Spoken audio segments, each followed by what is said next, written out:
Criado por Elon Musk, o famoso empreendedor da indústria da tecnologia, fundador da Tesla, do SpaceX, o Hyperloop deve nascer em Minas com a construção de um trecho teste e também um centro de inovação montado em Contagem. Bom, para entender melhor, eu converso com o jornalista especializado em tecnologia, Igor Lopes.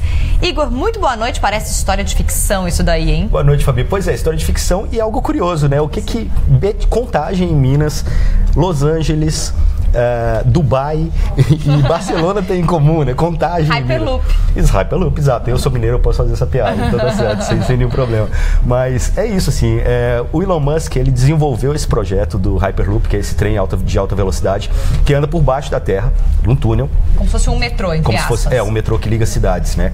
E esse projeto, ele falou, olha, a prática é a seguinte, ele tem muita coisa para fazer já, né? Ele já tem a Tesla para cuidar, já tem a SpaceX, então ele desenvolveu esse projeto do Hyperloop, como se fosse a patente disso que ele desenvolveu, e colocou pública para quem quiser desenvolver e tornar isso possível. Então hoje no mundo existem 2 empresas que toparam desenvolver esse projeto e estão trabalhando aí em diversas localidades para fazer com que o primeiro trem de alta velocidade subterrânea aconteça. Então assim, não existe ainda em lugar nenhum do mundo esse projeto em funcionamento, mas a ideia já foi distribuída para vários lugares, como você citou aí, exato, né? Entre eles, Contagem, Minas Gerais. Sim, em funcionamento não. Existem 2 empresas, como eu falei, uma delas também de outro maluco brilhante como o Elon Musk, né, que é o Richard Branson, dono da Virgin. Ele também está testando, inclusive o teste dele é o que está mais avançado no momento, só que ele só conseguiu chegar a 400 km por hora até agora, porque depende de design agora da cápsula e de conseguir um vácuo mais perfeito para não ter muito atrito ali, para que a velocidade seja cada vez mais rápida, né?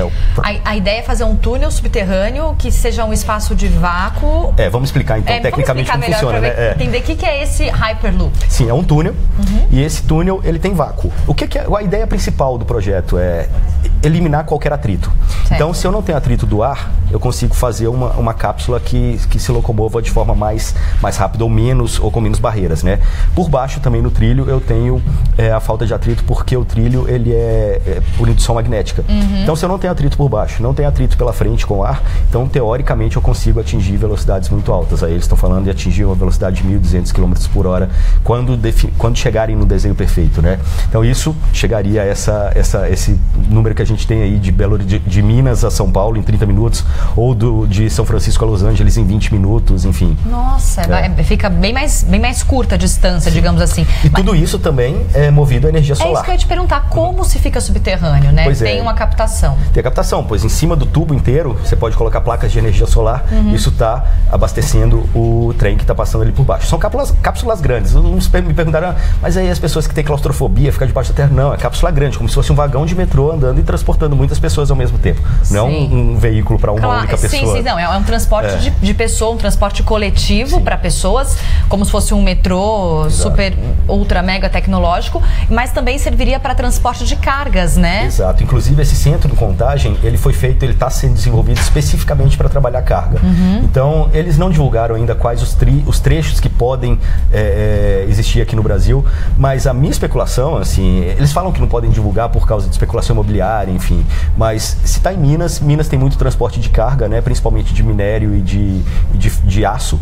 Então, eles deram até o exemplo, imagine a BR-381 sem caminhões, enfim, né, deram essa dica, mas ainda não disseram exatamente o que vai ligar, onde a gente vai ligar, que cidades, enfim.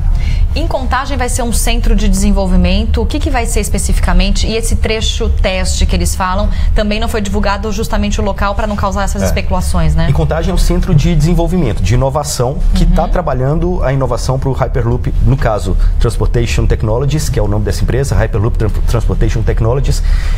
Em Contagem é o centro de desenvolvimento de inovação e novas tecnologias para todos os projetos que eles têm ao redor do mundo.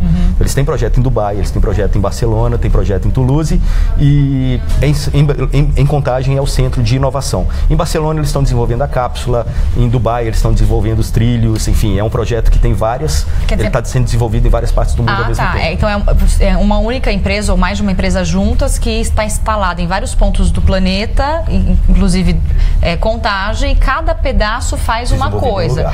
E a hora que todos estiverem com os projetos desenvolvidos, aí pode ser instalado, pode ser... E aí não se sabe exatamente aonde vai ser. Não, existem vários projetos. Nesse momento, existem 800 engenheiros trabalhando na Hyperloop Transportation Technologies, que é essa empresa que está no Brasil, mas existem as outras 11 que também estão desenvolvendo em paralelo. Então, assim, existem algumas empresas, no caso, a Hyperloop One está previndo o primeiro trecho comercial em operação em 2021. No caso da que está aqui no Brasil, eles estão falando que esse ano eles vão anunciar o primeiro trecho comercialmente disponível. O primeiro trecho vai ser disponível comercialmente. Esse ano eles anunciam o trecho, para 2021 eles também colocarem em operação.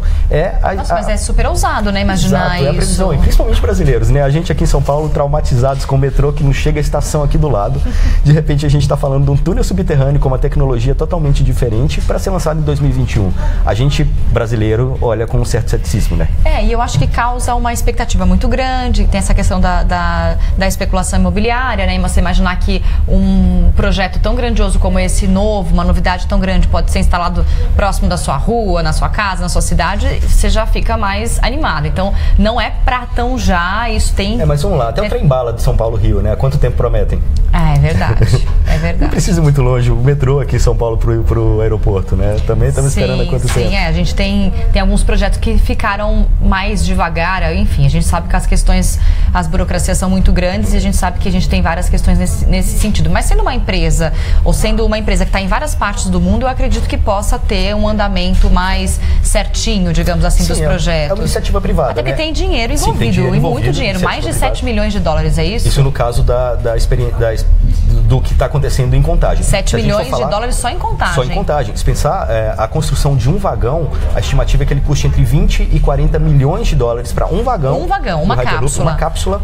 dependendo de como ela vai ser disponibilizada ali dentro. Se é uma cápsula para carga, você não precisa ter tanto acabamento, ela acaba sendo um pouco mais barata. Se é para passageiros, estão colocando ali uma primeira classe, dependendo do tipo de serviço que você coloca, a cápsula fica mais cara. Mas a expectativa é que uma cápsula custe de 20 a 40 bilhões de dólares. Uma única cápsula. É interessante que eu tenho aqui, até anotei umas informações, mas tem aqui uma informação de que essa construção, essas empresas que vão ser instaladas em Contagem, em Belo Horizonte, as startups podem gerar empregos, né? Os impostos para as cidades, até pode depois ter uma relação com os próprios governos para poder fazer esse projeto funcionar não só em uma cidade específica como cidades mineiras, mas cidades do Brasil todo, enfim. Isso pode gerar um business novo, digamos. Eu acho que isso é muito legal, assim, no caso dessa empresa que veio para o Brasil, um outro polo que ela está trabalhando muito também é na Índia. Então, assim, enquanto eu estava lá no lançamento na sexta-feira e em um determinado momento eu vi o Bebop Gresta, que é o CEO dessa empresa, olhar para a plateia e, assim, era um espaço muito grande onde eles vão, era no galpão. E ele olhou para o lado, assim, tinha 300 pessoas da comunidade, estudantes de engenharia e de cursos relacionados à tecnologia que estavam lá. E ele falou, nossa, era exatamente o que eu queria. Depois eu perguntei para ele, o que é que você quis dizer com isso, né? Ele falou que é exatamente esse envolvimento da comunidade. Ele está procurando essas cidades porque ele quer buscar conhecimento dessas pessoas, dar oportunidade também para que essas pessoas trabalhem em coisas diferentes. Então, aqui no Brasil e na Índia, eu imagino que o objetivo dele é exatamente aliar a comunidade a um projeto muito inovador.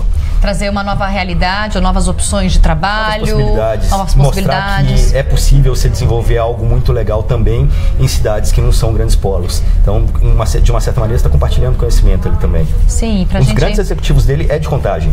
Talvez tenha um motivo. Você que é mineiro ficou feliz, né? Eu fiquei, claro. Gostou, né? Essa história de um trem bom desse, imagina um trem bom tecnológico desse. Trem tem que ser onde, né? Tem que ser em Minas, né? Igor Lopes, muito legal essa conversa. Fico grata pela sua participação hoje aqui no Band News Tech mais uma vez. E vamos torcer para dar certo logo, né? Tomara. Obrigado, Fabi. Boa noite. Boa noite, então é isso.